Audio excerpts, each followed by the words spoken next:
My name is Carter Bennett. I am 20 years old, and 3 months ago I discovered that my father, the man who raised me, coached my baseball teams, taught me to drive, and helped me move into my college dorm, never existed. Michael Hayes was not his real name. He was not born in Ohio. He did not go to the college he claimed. His entire identity was manufactured. And when I finally learned the truth about who he really was and why he had been hiding for over 20 years, I had to make an impossible choice. Save him, or turn him into the people who had been hunting him since before I was born. This story starts on a Thursday night in February. I was home for the weekend from college, which was only about 40 minutes away. I had come home to do laundry and raid the fridge, the usual college student routine. My younger brother Ethan, who was 17 and still in high school, was at a friend's house for the night working on some group project that was due on Monday. So it was just me, Mom, and Dad at home. We had dinner together like we always did. Dad made his famous spaghetti, the recipe he claimed his grandmother had taught him when he was a kid growing up in Cleveland. He would always tell the story, while he cooked, about how Grandma Maria would let him stand on a stool in her kitchen and help make the sauce, how she taught him to taste as he went, how the secret was to add just a tiny bit of sugar to cut the acidity of the tomatoes.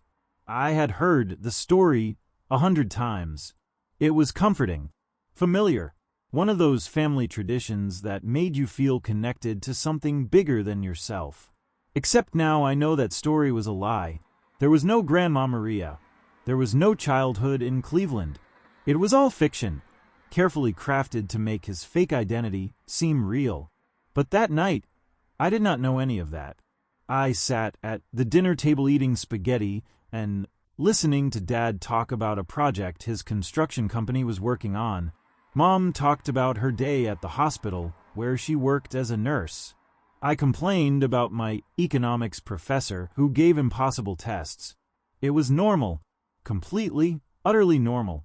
The kind of dinner we had had 1,000 times before. Except Dad seemed distracted. I noticed it, but did not think much of it at the time. He was quieter than usual. He kept checking his phone, which he normally left in the other room during dinner. And a few times, I caught him looking at Mom with this expression I could not quite read. Sadness, maybe. Or regret, like he was memorizing her face. "Everything okay, Dad?" I asked at one point. He smiled, but it did not quite reach his eyes. "Yeah, just tired. Long week. How is your girlfriend?" "Rachel, right?" "Rebecca," I corrected. "She is good. We are thinking about going hiking next weekend if the weather is nice."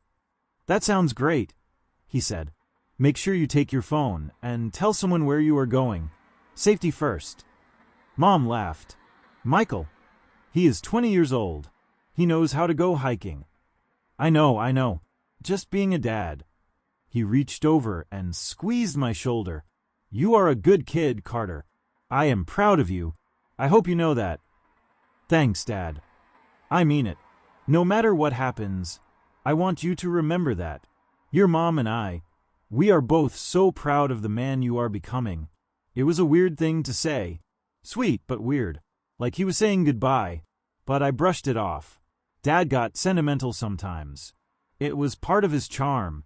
After dinner, we watched a movie together. Some action film that Dad picked out. He loved action movies. The ones with explosions and car chases and heroes saving the day. Looking back, I wonder if he was drawn to them because they reminded him of his old life, of being brave, of fighting for what was right. But at the time, I just thought he had simple taste in entertainment. Around 10, Mom went to bed. She had an early shift at the hospital the next morning. Dad and I stayed up watching the end of the movie.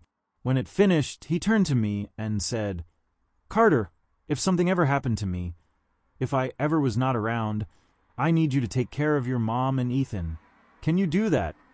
"Dad, what are you talking about? You are not going anywhere." "I know. I am just saying, hypothetically, if something happened, You would step up, right? You would be the man of the family. Of course. But Dad, seriously, is everything okay? You are acting weird tonight. I am fine, he said, standing up. Just feeling my age. You know how it is. Or you will know someday. You get to a certain point, and you start thinking about mortality and responsibility and all that heavy stuff. Do not worry about it. I am fine. He ruffled my hair, like he used to do when I was a kid, even though I was now taller than him. Get some sleep. I will see you in the morning. Night, Dad. Love you, son. Love you too. Those were the last words I said to him as Michael Hayes.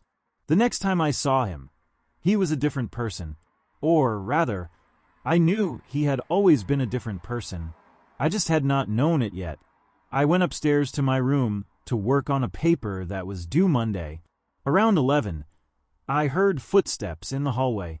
My door was slightly open, and I saw Dad walk past carrying a duffel bag. He was dressed in jeans and a dark jacket, not pajamas. I almost called out to him, but something stopped me. Something about the way he was moving. Purposeful, deliberate, trying not to make noise, like someone who did not want to be noticed. I got up and crept to my door, peeking out. I watched Dad go down the stairs, heard the front door open and close quietly. I went to my window, which looked out over the driveway, and watched Dad put the duffel bag in his truck. He stood there for a long moment, looking back at the house. Even from my window, even in the darkness, I could see the expression on his face. Not sad exactly, more like anguished, like he was tearing himself in half. Then he got in his truck and drove away. No headlights for the first 50 feet, like he was trying to be invisible, like he was trying to disappear. I stood at the window for a few minutes, confused. Where was Dad going at 11 at night with a duffel bag? I considered waking Mom up and asking her, but I figured Dad was probably going to his office or to a job site or something. He owned a small construction company and sometimes had to deal with emergencies, a water main break at a site, or a security issue, something like that. So I went back to my desk and kept working on my paper, but I could not concentrate. Something about the way Dad had looked kept bothering me. That expression on his face, that careful, silent way of moving. It felt wrong, but I told myself I was being paranoid. I finished my paper around 1 in the morning and went to bed. I woke up around 9 the next morning to the sound of someone crying. I got out of bed and went downstairs. Mom was sitting at the kitchen table with a cup of coffee, staring at nothing. Her eyes were red and swollen, like she had been crying for hours. There was a piece of paper on the table in front of her, covered in Dad's handwriting. "Mom, what is wrong?" I asked, my heart already starting to pound. She looked at me, and I saw something in her expression that scared me. Not just sadness. Terror. Real, deep terror. "Your father is gone," she said quietly. "Gone where?" "I do not know. He left in the middle of the night. He left me a note saying he was sorry and that he had to leave and that he would explain everything someday, but he could not explain right now. And then he just left. Carter, he is gone." I sat down at the table, trying to process this. "Can I see the note?" She pushed it toward me with shaking hands. I read it. Dad's handwriting, rushed but still legible. "Sarah, I am so sorry. I have to leave. I cannot explain why right now, but please trust that I am doing this to protect you and the boys. Do not look for me. Do not try to contact me. Just know that I love you more than anything in the world, and I am so sorry. I will explain everything when I can. I promise. But right now I have to go. Please forgive me. Please take care of yourself and Carter and Ethan. Tell them I love them. Tell them I am sorry. Michael." That was it. No explanation. No details. Just apologies and vague promises to explain later. I read it 3 times, my hands shaking. "This does not make sense," I said. Dad would not just leave. Not like this. Something is wrong. Something bad. I know, Mom said, and she started crying again. Carter, what if he is in trouble? What if someone took him or threatened him? What if this is not what it seems? I tried calling Dad's cell phone. It went straight to voicemail, like the phone was turned off. I tried texting him. No response. I called his office. No answer. I called his business partner, Greg, who sounded surprised and confused when I asked if he had heard from Dad. No, I have been trying to reach him for 2 days, Greg said. He missed a meeting on Wednesday, and he is not answering his phone. Is everything okay? I do not know, I admitted. If you hear from him, can you call me right away? Of course. Carter, what is going on? I have no idea. By noon, Ethan had come home, and we had to tell him. He did not believe it at first. He kept saying Dad would not do this. Dad loved us. Dad would never just leave without explanation. But the note was right there in front of us. The truth was undeniable. Our father was gone. Mom called the police that afternoon to file a missing person report. 2 officers came to the house, both looking like they had heard this story 100 times before. They asked the usual questions. Had Dad been depressed? Had he been having financial problems? Had there been any signs he was planning to leave? Did he have a girlfriend on the side? Mom answered no to all of it with increasing frustration. My husband would not just abandon his family, she insisted. Something is wrong. He is in danger. I know it. The officers exchanged a look. Ma'am, we will put out a bulletin and keep an eye out for his vehicle. But to be honest, this looks like a voluntary departure. Your husband left a note. He took personal belongings. There is no sign of foul play or coercion. This is a man who chose to leave. You are wrong, Mom said. You are wrong. Please, you have to help us find him. We will do what we can, one officer said, but his tone was placating, humoring. He did not believe us. He thought this was just another case of a middle-aged man having a midlife crisis and running away from his responsibilities. I could see it in his face. After they left, the 3 of us sat in the living room in shocked silence. None of us knew what to do. How do you process something like this? Your husband, your father, the person who has been the steady foundation of your family, just vanishes in the middle of the night. No warning, no real explanation, just gone. We need to find him ourselves, I said finally. If the police are not going to help, we do it ourselves. How? Ethan asked. We do not even know where to start. We start with his office, his computer, his phone records, his bank accounts. We figure out where he went and why. Carter, maybe we should just give him space, Mom said quietly. Maybe he needs time to deal with whatever he is dealing with. Maybe if we push too hard, we will make things worse. Mom, Dad is not having a midlife crisis. I saw him leave last night. I saw the look on his face. He was terrified. Whatever made him leave was not a choice. It was necessity. He is in trouble, and we need to help him. She nodded slowly, tears streaming down her face. Okay. What do we do? Over the next 2 days, I became obsessed with finding Dad. I went through his office at home, systematically searching every drawer, every file, every piece of paper. I went through his desk at work with Greg's permission. I went through his computer, his email, his browser history. I was looking for anything that would explain where he went or why. What I found was strange. Dad's life was meticulously documented. Bills paid on time. Business records organized perfectly. Tax returns filed every year without fail. But when I looked closer, I noticed something odd. Everything only went back a certain amount of time. Dad's business had been operating for 18 years. Before that, nothing. Dad's personal bank account had been opened 20 years ago. Before that, nothing. It was like Dad's life had started 22 years ago, and before that, he had not existed. I checked his social security card, which I found in a file labeled Important Documents. The card looked old. The paper yellowed with age. But when I looked up the format of social security cards online, I learned that the design changes based on when they were issued. Dad's card had a format that was used in the late 1990s, but Dad was supposedly born in 1979. If he had gotten his social security card as a baby or young child, it should have been in a format from the 80s. Getting a card in the late 90s would mean he was almost 20 years old. Why would someone wait until they were almost 20 to get a social security card?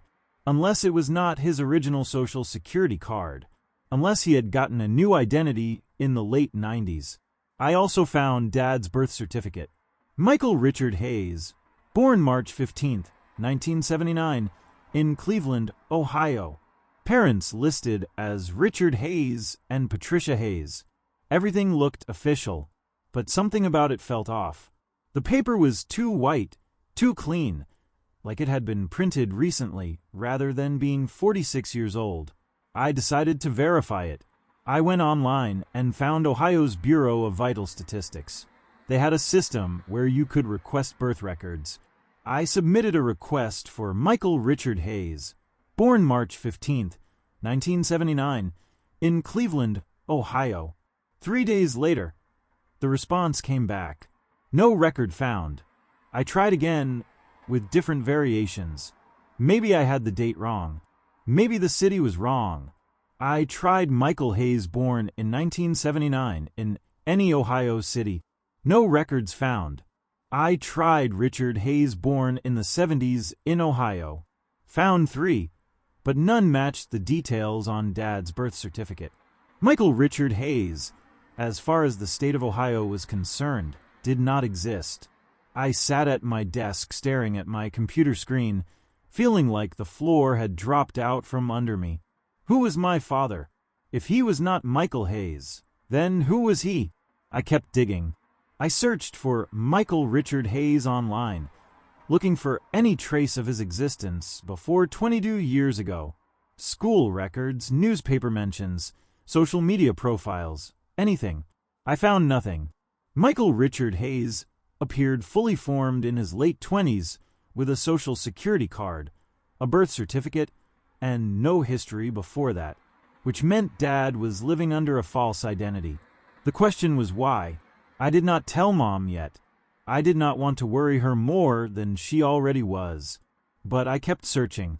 I went through every box in our basement, every drawer in the house, every pocket of every coat in Dad's closet. I was looking for anything that would tell me the truth. And in the back of Dad's closet, hidden behind old boxes of tax returns and business files, I found something. A small fireproof safe, the kind you keep important documents in. It was locked with a combination lock. I tried Dad's birthday. Nothing. My birthday. Nothing. Ethan's birthday. Nothing. Mom's birthday. Nothing. Their wedding anniversary. Nothing. I tried every significant date I could think of. Nothing worked. Then I tried something else. I tried the date on Dad's fake birth certificate. March 15th, 1979. 031579. I dialed it into the combination lock. The safe opened. Inside was more than I could have imagined. There was cash, a lot of cash, neatly stacked and bound. I counted it quickly. About $25,000. There were also 4 cell phones, all powered off, all different brands. A passport, but not in the name Michael Hayes. The passport said David Morrison. The photo was my dad, but younger, maybe in his 20s. The birth date was different too. Born in New Jersey in 1977, not Ohio in 1979. There were also 3 driver's licenses from different states. One said Daniel Matthews from Pennsylvania. One said Marcus Sullivan from Virginia.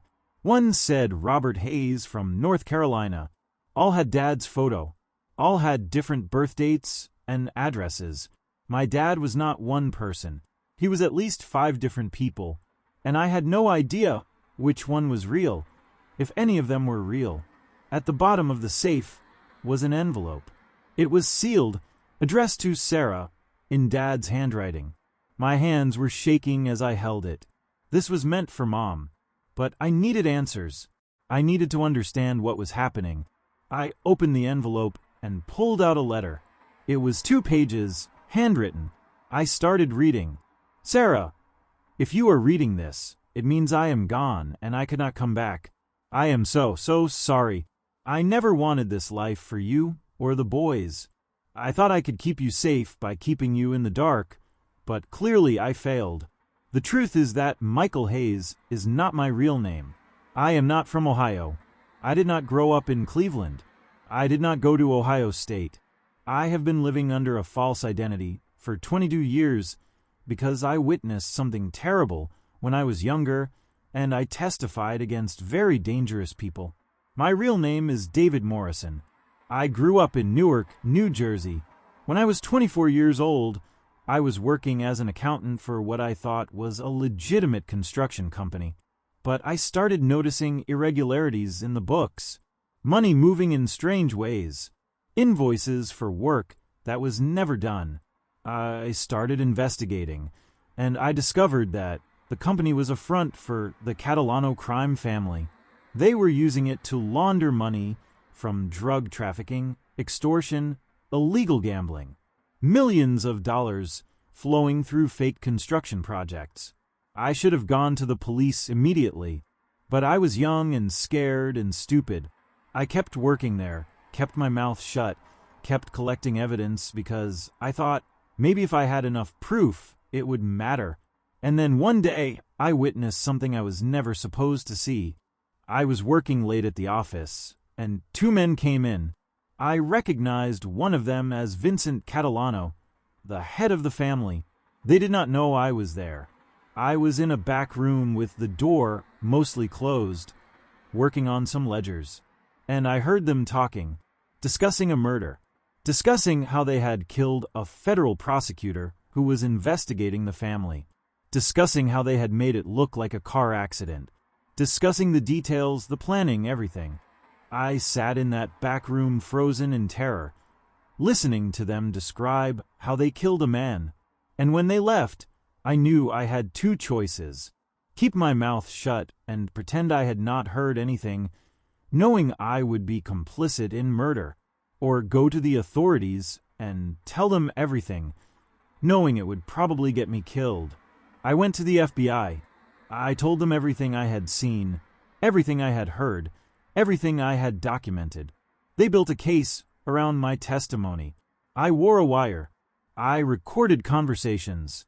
I gathered evidence. And when they finally arrested Vincent Catalano and 15 other members of his organization, I was the star witness. The trial lasted 6 months. I testified for 3 days. I told the jury everything: the money laundering, the murder, the corruption, the violence. And because of my testimony, Vincent Catalano and most of his organization went to prison. But testifying had consequences. The Catalano family put a price on my head: $2 million to anyone who could kill me. I had been living in an FBI safe house during the trial, but after the convictions, the FBI said I needed to disappear permanently. They put me in the witness protection program. The marshals gave me a new name, a new background, a new identity. They told me I could never contact anyone from my old life. Not my parents, not my friends, no one. David Morrison had to die so Michael Hayes could live.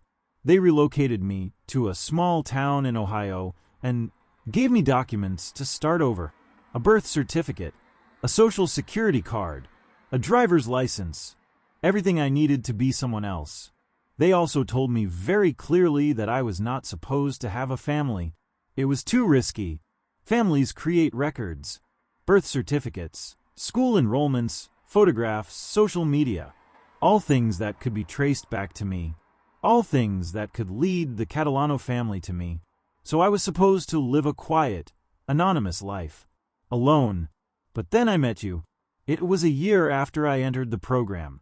I was working at a construction company, trying to build a normal life. You came in to get an estimate on a renovation for your house. And the moment I saw you, I knew I was in trouble.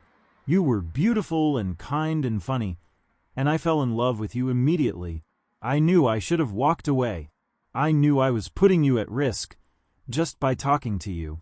But I was so lonely, Sarah, so tired of being alone with my secrets.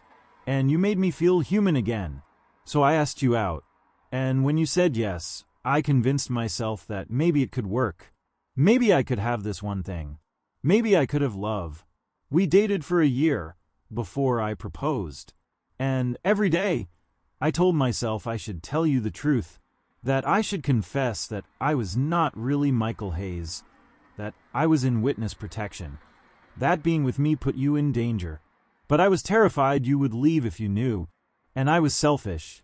I wanted you so badly that I was willing to risk everything to have you. So I married you under a false identity. We bought a house. We had Carter. We had Ethan. I built this beautiful life with you. And every day I knew I was breaking the rules. Every day I knew that if the Marshalls found out, they would be furious. Every day I knew that if the Catalano family found me, you and the boys would be targets too. But I did it anyway, because I loved you, because I loved our life, because for 20 years I was able to pretend I was just a normal man with a normal family, and it was the happiest 20 years of my life. But now, something has happened. Someone found me. I do not know how. I was so careful. I never contacted anyone from my old life. I never used my real name. I never left a trail. But somehow they found me. 3 days ago, I received a message on one of my burner phones. The phones I kept in case I ever needed to contact the Marshalls in an emergency. The message said, "David Morrison, we know who you are. We know where you are. We know about your wife and sons. Run or watch them die." I do not know how they got this number. I do not know how they found me. But I know the Catalano family never forgets. Vincent Catalano died in prison 2 years ago, but his son Anthony took over. And according to the message, Anthony has been systematically hunting down everyone who testified against his father. I have been researching. 3 other witnesses have died in the last 2 years, all made to look like accidents. A car crash, a house fire, a heart attack that was probably induced by poison. The Catalano family is patient. They are careful. They are killing everyone who hurt them, and they are doing it in ways that do not attract attention. I am next on their list, and because I broke protocol, because I had a family, you and the boys are on that list too. So I am leaving. I am going to run and draw them away from you. If they are following me, if they are focused on me, maybe they will leave you alone. Maybe if I disappear, they will think that is punishment enough. Maybe they will let you live. I know this is not fair to you. I know you deserve better than a husband who built your entire marriage on lies. But please understand that I never lied about loving you. Every moment we shared, every memory we made, that was real. You are the love of my life, Sarah. You and Carter and Ethan. And I am so sorry I put you in danger. If you are reading this, it means I could not come back. It means they probably found me. It means I am either dead or running so far that I can never return. And I need you to do something for me. Contact the U.S. Marshals Service. Tell them David Morrison needs help. Tell them the Catalano family found me. They will know what to do. They will put you and the boys into protective custody. They will give you new identities, relocate you, keep you safe. Please, Sarah, do this. Do not try to find me.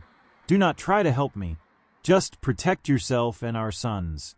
And please tell Carter and Ethan that I love them, that I am so proud of them, that every moment I spent being their father was a gift I did not deserve. Tell them I am sorry for lying. Tell them I am sorry for leaving. Tell them that if I could have been Michael Hayes forever, If I could have been their dad for the rest of my life, I would have. But I cannot, because Michael Hayes was never real, and David Morrison is a dead man. I love you, Sarah. I always will. I am so sorry. Michael, or David, or whoever I really am. I sat on the floor of Dad's closet holding that letter, and I could not breathe. My father was not my father. My whole life was built on lies. The bedtime stories, the baseball games, the family vacations, all of it was lived under a false identity. Dad was not from Ohio. He was not who he said he was. He was a witness in hiding from a mob family that wanted him dead. And now they had found him, and they wanted to kill not just him, but all of us. I do not know how long I sat there. It could have been minutes or hours. Eventually, I heard footsteps and looked up to see Mom standing in the doorway of the closet. She looked at the open safe, at the money and phones and fake IDs spread around me, at the letter in my hands. "What is that?" she asked quietly. I handed her the letter without speaking. I watched her read it, watched her face go from confused to shocked to devastated. When she finished, she sank to the floor next to me, the letter falling from her hands. "He lied to me," she whispered. "Our entire marriage. Every day for 22 years. He lied. He was trying to protect us," I said. "By lying? By putting us in danger? Carter, if the mob family finds us, we could die. We could all die because your father decided to have a family when he was supposed to stay alone. He loved you. He loved us. That is why he did it. Love built on lies is not love," she said bitterly. "It is manipulation. It is selfishness disguised as romance." I did not argue with her. I understood her anger, but I also understood Dad's choice. He had been alone and scared and desperate for connection. And when he found Mom, when he found the possibility of having a real life, he could not walk away. Was it selfish? Maybe, but it was also human. We all want to be loved. We all want to belong. And Dad had given up everything to do the right thing, to testify against criminals. Maybe he deserved one thing for himself. Maybe he deserved love, even if it was against the rules. What does the letter say we should do? Mom asked. Contact the U.S. Marshals. Tell them David Morrison needs help. They will put us in protective custody. So we just give up our lives, change our names, disappear. What choice do we have? There is a mob family hunting us, Mom. If we stay here, we are sitting ducks. She nodded slowly, tears streaming down her face. Okay. We call the marshals. We called the U.S. Marshals Service. It took a while to navigate the phone system, but eventually we were connected to someone who sounded alert and serious. Mom explained that we were the family of David Morrison, that he had been in witness protection, that he had disappeared, and left us a letter saying the Catalano family had found him.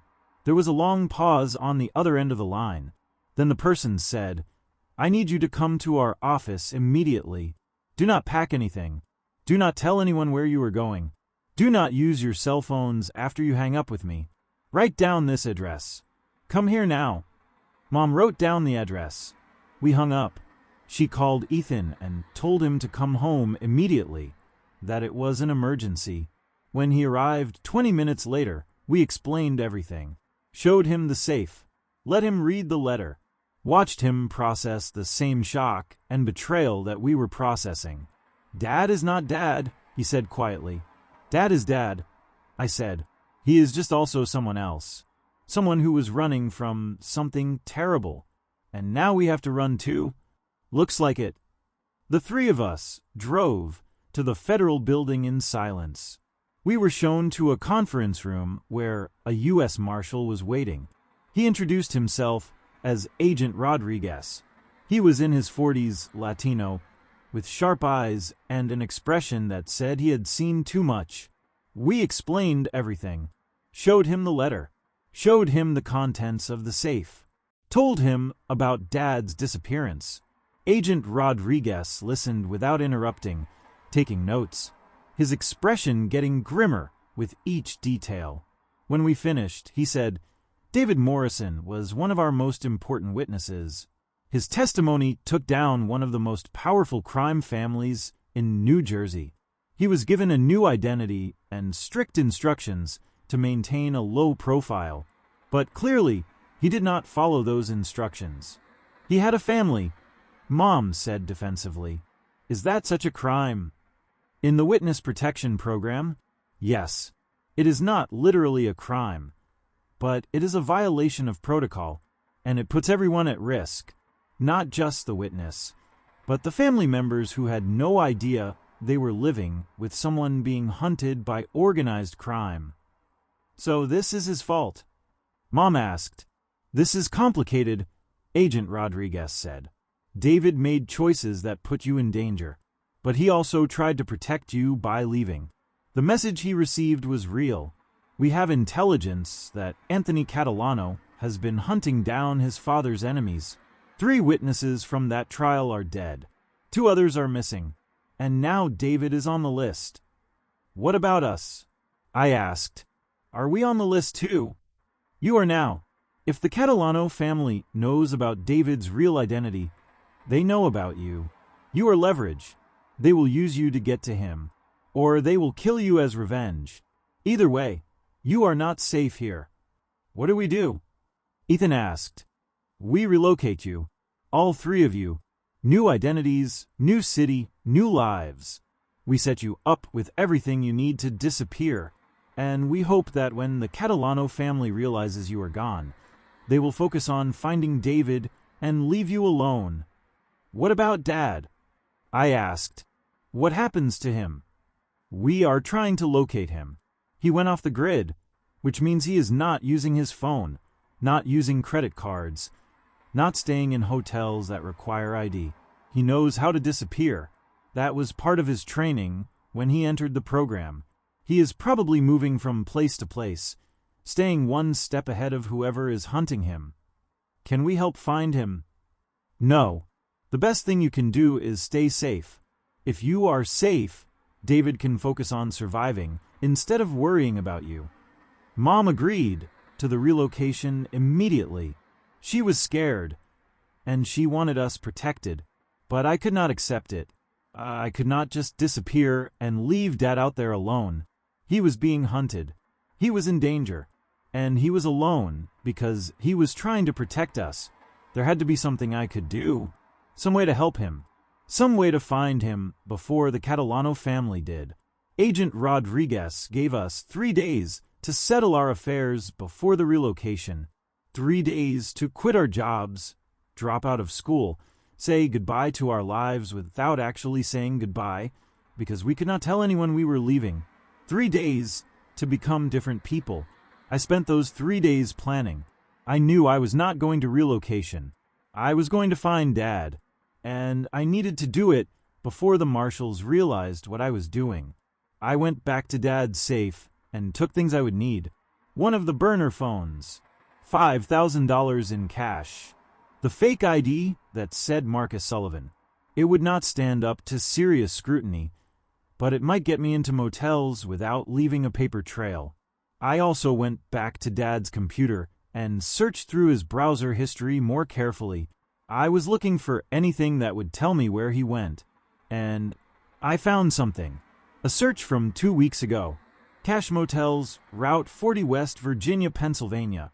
Route 40 is an old highway that runs east to west through multiple states. If Dad was running, if he was trying to put distance between himself and home, Route 40 made sense. It was not much, but it was something. A direction. A starting point. On the 3rd day when we were supposed to meet the marshals for relocation, I told Mom I needed to go back to my dorm to grab a few things. I promised I would meet them at the rendezvous point in 2 hours. Mom and Ethan believed me because why would not they? They had no reason to think I would lie. But I did lie. I went to my dorm, but only to pack a bag with clothes, toiletries, my laptop. Then I got in my car and started driving west on Route 40. I left a note for Mom. I could not just disappear without explanation. I owed her that much. The note said, "Mom, I am sorry. I cannot go into relocation and leave Dad out there alone. He is being hunted. He is in danger, and I am the only one who might be able to find him before they do. I have some leads. I am going to follow them. Please trust me. Please go to relocation with Ethan and stay safe. I will find Dad, and I will bring him home. I love you. I am sorry. Carter." I knew she would be furious. I knew Agent Rodriguez would be furious, but I did not care. My father had spent 20 years keeping me safe. Now it was my turn to protect him. I drove west on Route 40, stopping at every small town, every cluster of cheap motels, the kind of places that advertised cash only and no ID required, in faded signs, the kind of places where people went when they did not want to be found. At each stop, I went into the office and showed the clerk a photo of Dad on my phone. "Have you seen this man? He is my father. He is missing. I am trying to find him." I made up a story about Dad having dementia, about him wandering off, about us being desperate to find him before something bad happened. Some clerks were sympathetic. Some were suspicious. Most said they had not seen him. But I kept going. Town after town. Motel after motel. Using Dad's trick of paying cash and not leaving records. Sleeping in my car when I could not afford another motel room. Living off gas station food and coffee.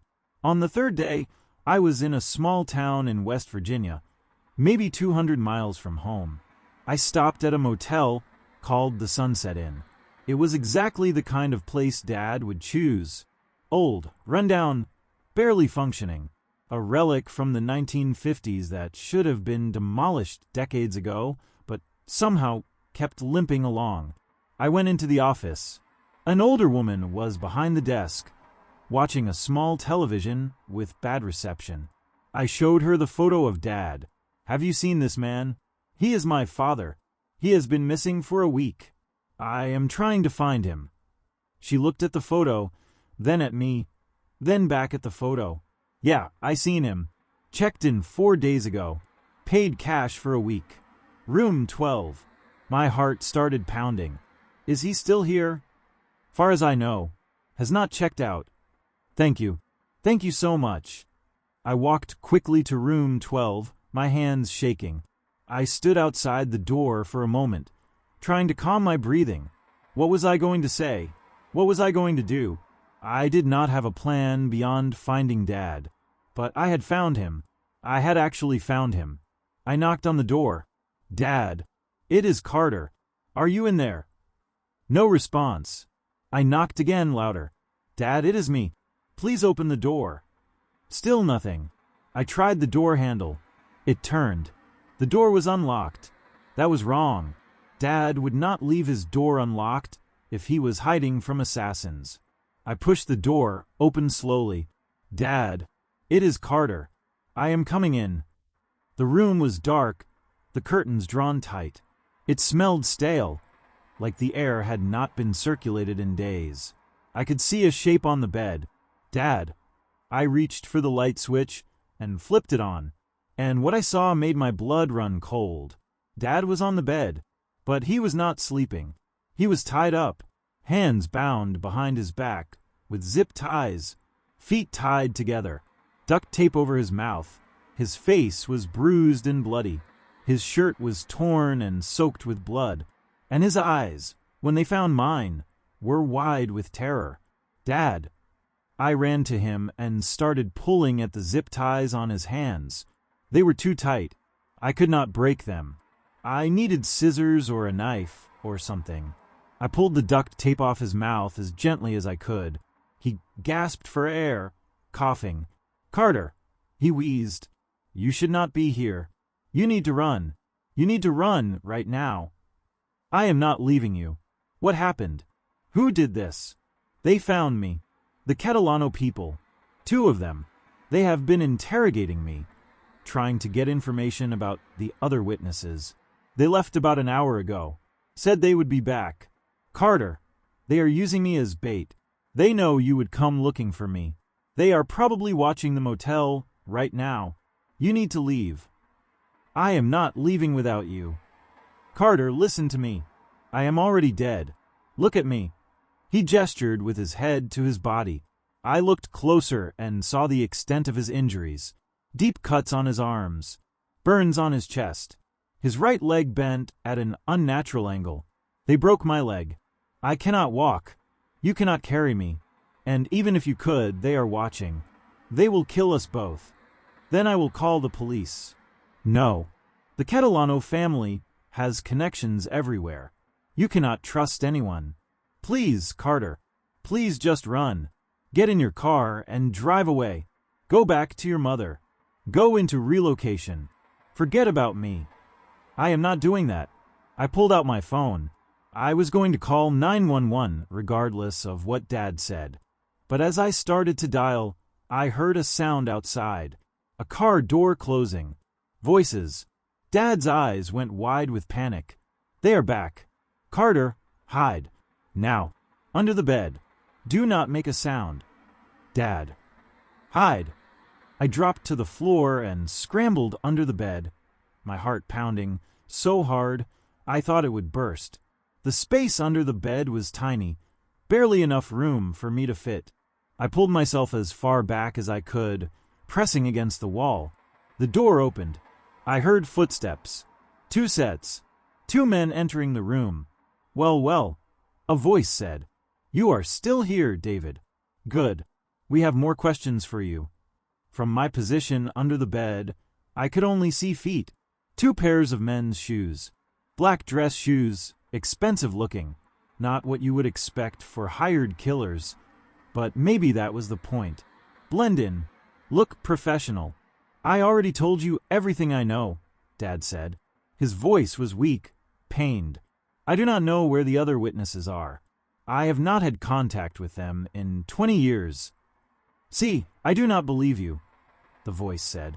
The marshals would have given you emergency contact information, a way to reach them if you were compromised. Where is that information, David? There is no information. I left the program years ago. I broke contact. They did not want anything to do with me. Liar. I heard a thud, and Dad groaned in pain. They had hit him. I clenched my fists, fighting every instinct to jump out and help him. But I was one unarmed 20-year-old against 2 professional killers. I would just get us both killed. Last chance, David. Tell us how to find the other witnesses, or we start getting creative with the pain. And trust me, you do not want that. I do not know, Dad said, and I could hear the tears in his voice. I swear I do not know. Please, please just kill me and get it over with. We will kill you, eventually, but first we are going to wait. Wait for what? For your son. There was a pause. Then Dad said, "My son does not know where I am. He thinks I abandoned him. He will not come looking for me.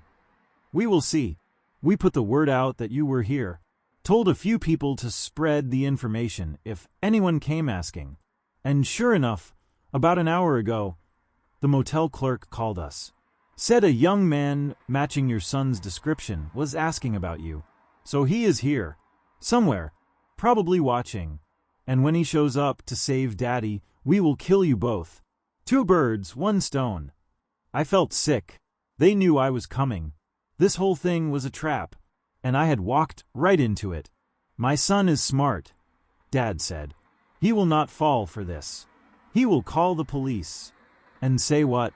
That his father, who is living under a false identity and is wanted by a crime family, is in trouble? The police will not help. They will not even believe him. No, your son is going to try to be a hero, and it is going to get him killed. One of the men walked toward the door. I am going to wait outside. Keep an eye out for the kid. You stay here with David. When the boy shows up, we take them both. What if he does not show? He will. Love makes people stupid. The kid loves his daddy. He will try to save him. And when he does, we end this. The man left. I heard a car door open and close outside. One killer was watching the parking lot. One was in the room with Dad. And I was under the bed, trapped. I needed a plan. I needed a weapon. I needed something, anything that would give me a chance. But I had nothing. Just my phone, and a terrible idea that would probably get us both killed. But it was the only idea I had. Very slowly, very quietly, I pulled out my phone. I opened the camera app and switched it to video. Then I angled the phone so it could see into the room, and I started recording. If I was going to die here, at least there would be evidence. At least someone would know what happened. From my limited view, I could see the second man's feet. He was standing near Dad, probably watching him. I heard him sigh, bored. You know, David, this did not have to happen. If you had just kept your mouth shut 20 years ago, none of this would be happening. Vincent Catalano would still be alive. Your life would not be ruined. You would not be about to die in a motel room in the middle of nowhere. Vincent Catalano was a murderer, Dad said. He killed a federal prosecutor in cold blood. I did the right thing by testifying. You destroyed a family legacy. Anthony is just finishing what his father started, making sure everyone who hurt the Catalanos pays the price. Then kill me, but leave my son alone. He has nothing to do with this. He is your son. That is enough. I heard footsteps. The man was moving around the room. I saw his feet pass by the bed, heading toward the window. He pulled back the curtains slightly, looking out. Still no sign of the kid. Maybe he is smarter than we thought. Or maybe he is not coming, Dad said. Maybe he took my advice and ran. We will give it another hour.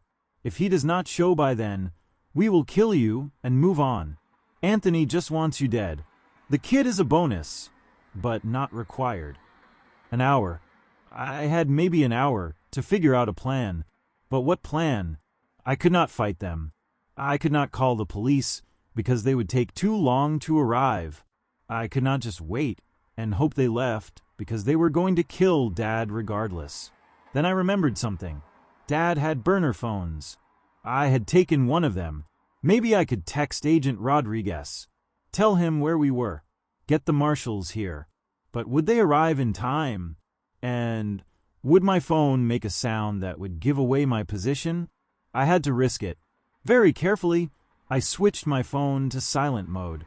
Then I opened my messages and found Agent Rodriguez's number, which he had given us for emergencies.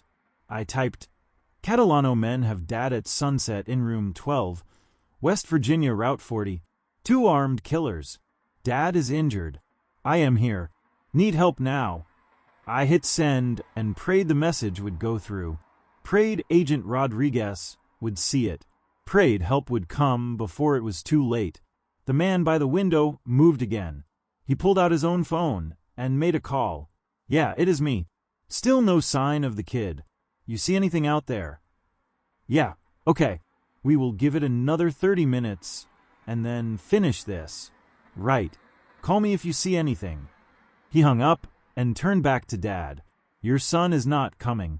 He is smarter than we thought. Or maybe he just does not care about you as much as you think. He cares, Dad said quietly. He is a good kid. Better than I deserve. Then where is he? Somewhere safe. Away from you. I looked at my phone. No response from Agent Rodriguez yet. I sent another message. Please hurry. They are going to kill him. Please. Still no response. Were my messages even going through? Was he getting them? Or was I just sitting here helplessly while Dad's last minutes ticked away? Then I heard it. Sirens. Faint at first, then getting louder. Police sirens. Or maybe marshals. Someone was coming. The man by the window went rigid. What the hell? He looked out the window and cursed. Cops. Multiple vehicles. How did they? He looked at Dad, then around the room. The kid is here. He called them. He must be here somewhere. He started moving toward the bed. Come out, kid. Come out, or I will shoot your father right now. I did not move, did not breathe. He was going to find me. Any second now, he was going to look under the bed and find me and kill us both. But then I heard shouting from outside. "Federal agents! Drop your weapons!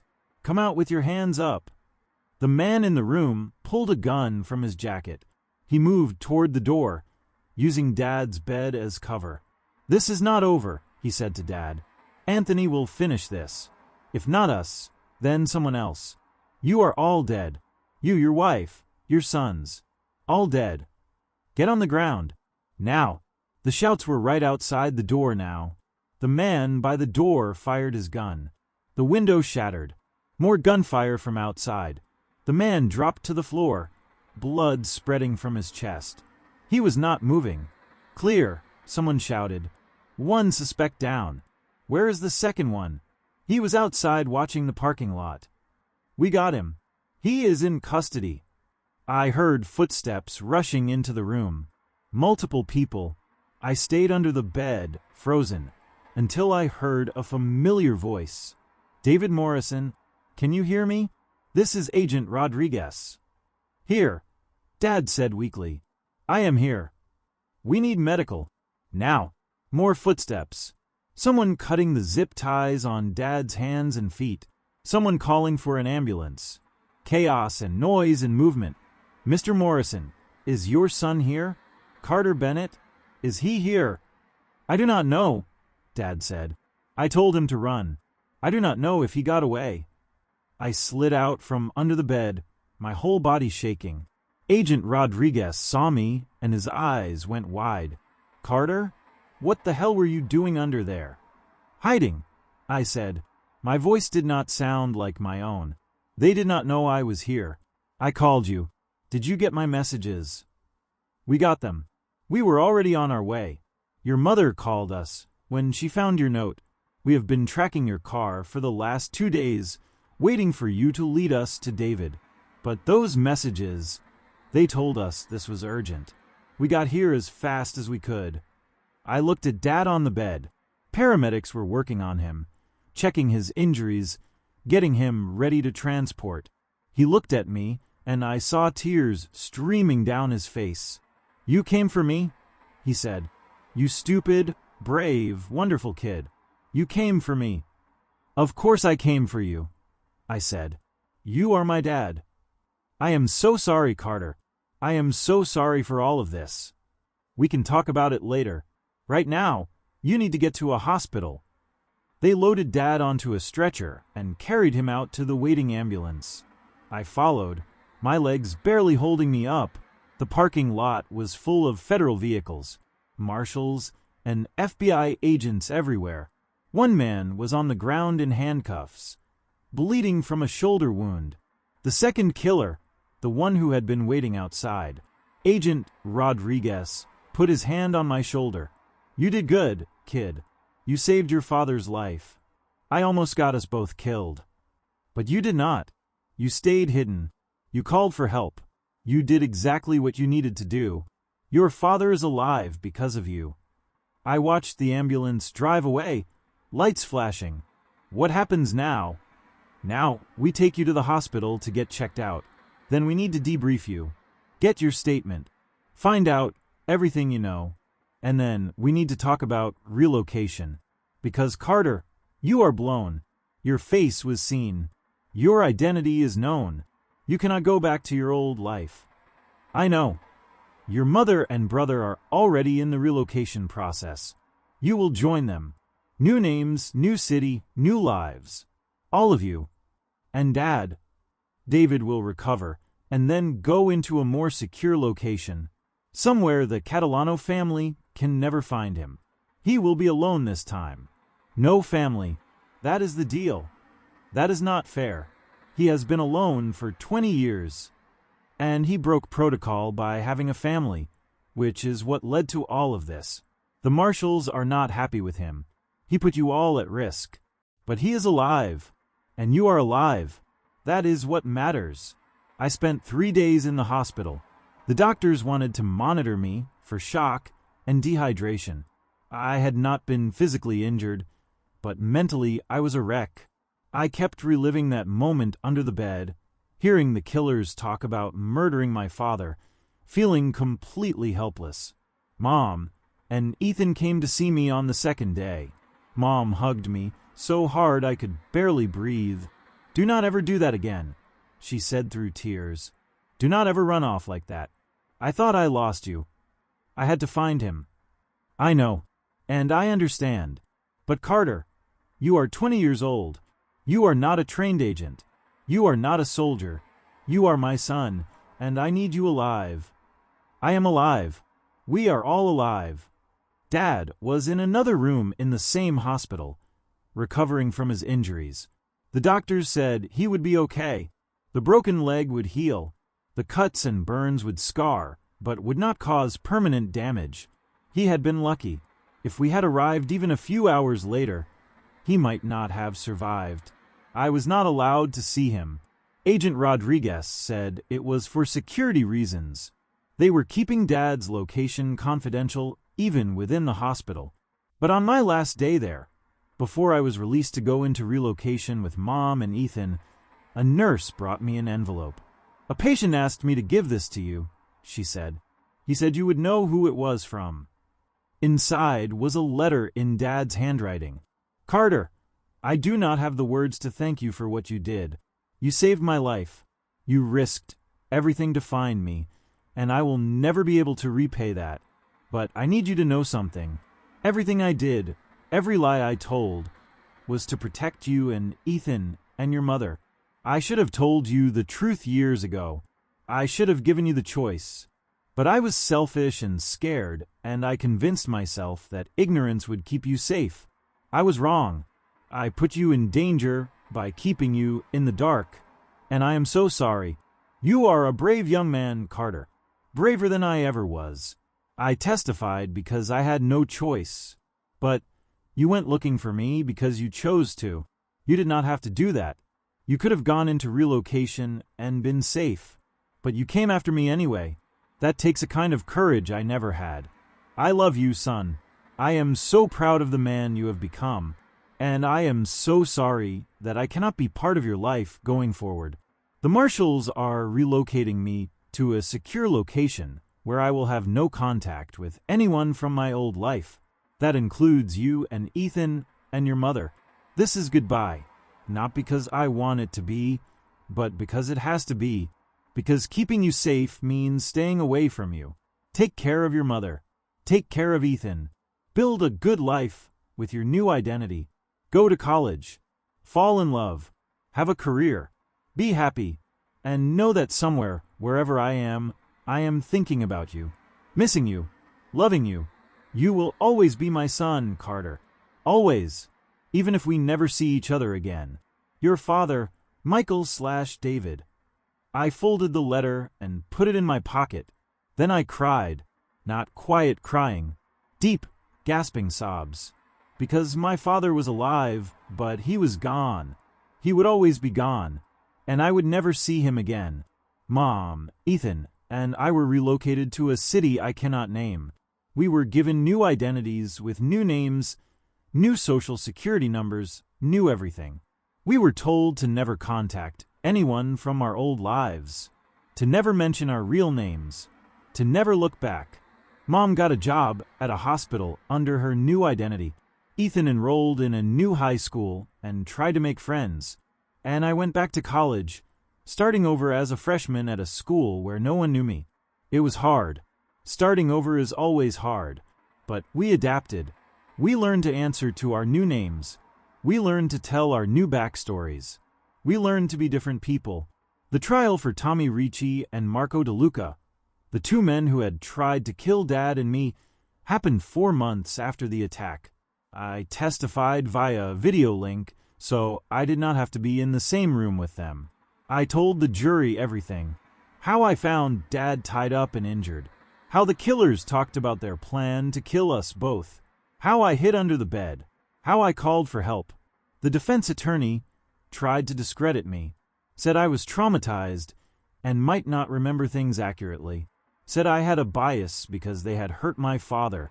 But the evidence was overwhelming. The video I had recorded on my phone from under the bed. The DNA evidence at the scene, the ballistics, the testimony from Agent Rodriguez and the other marshals. Tommy Ricci and Marco DeLuca were convicted on all counts: attempted murder, kidnapping, conspiracy, organized crime, racketeering. They got life in prison without parole. Anthony Catalano, who had ordered the hit, was also arrested and charged. His trial is still ongoing, but the prosecutors are confident. They have recorded phone calls. They have testimony from other members of the organization who flipped. They have evidence of at least 5 murders connected to Anthony's vendetta against the witnesses who testified against his father. And throughout all of this, I never saw Dad again. Never talked to him. Never got updates on where he was or how he was doing. The marshals said it was for security, that any contact between us could compromise his location, that the Catalano family was still looking for him, still wanted revenge, and the only way to keep him safe was complete anonymity. It has been almost a year now since that night in the motel, and I still think about it, about Dad tied to that bed, about the killers casually discussing our murders, about hiding under the bed, knowing I might die, about the sound of gunfire and the smell of blood. But I also think about why I did it, why I went after Dad when everyone told me not to, why I risked everything to save him. And the answer is simple: because he was my father, not Michael Hayes, or David Morrison, or any of the other fake names, but the man who raised me, who taught me to throw a curveball, who helped me with my homework, who told me he loved me every single day. The name did not matter. The fake identity did not matter. What mattered was the relationship, the love, the memories. That was real, even if everything else was a lie. I am 20 years old. I live under a name that is not mine. I have a past I cannot talk about. I have a father I will never see again. I lost my old life, my old friends, my old future, and I have scars, mental and emotional, that will never fully heal. But I saved my father, and I helped put dangerous people in prison, and I learned something important about who I am. I am not just some college kid living a comfortable life. I am someone who, when faced with an impossible choice, chose courage over safety, chose family over self-preservation, chose to act when everyone else told me to hide. My father spent 20 years protecting me, and when he needed protection, I was there. That is what family does. We protect each other, even when it costs us everything, even when it means giving up our own lives to save theirs. People ask me sometimes if I regret going after Dad, if I wish I had just gone into relocation like I was supposed to, and the answer is complicated. Do I regret the trauma? Yes. Do I regret losing my old life? Yes. But do I regret finding my father and saving him? No. Never. Not for a second. Because in the end, that is what matters. Not the names we use, or the identities we claim, or the lies we tell to survive, but the choices we make when the people we love are in danger, the courage we find when we need it most, the willingness to sacrifice for something bigger than ourselves. My father made that choice when he testified against the Catalano family, knowing it would cost him everything, and I made that choice when I went after him, knowing it might cost me my life. That is our legacy, not the lies or the fake identities or the years of hiding, but the moments when we chose to be brave, when we chose to do what was right even though it was hard, when we chose love over fear. I miss my father every day. I miss the life I used to have. I miss being Carter Bennett, but I am proud of what I did, proud that when it mattered most, I did not run. I did not hide. I fought. I saved someone I loved, and that is something no one can ever take from me. Thank you for listening to my story of growing up faster than I ever wanted to. I have left 2 more stories on your screen, both from young men who learned that sometimes becoming an adult does not happen at 18. It happens the moment your family needs you to be strong. Click on whichever one speaks to you. And if you want to join our community of people who understand what it is like to be forced to grow up overnight, that notification bell is waiting. Until tomorrow, remember, age is just a number, but courage defines who you really are.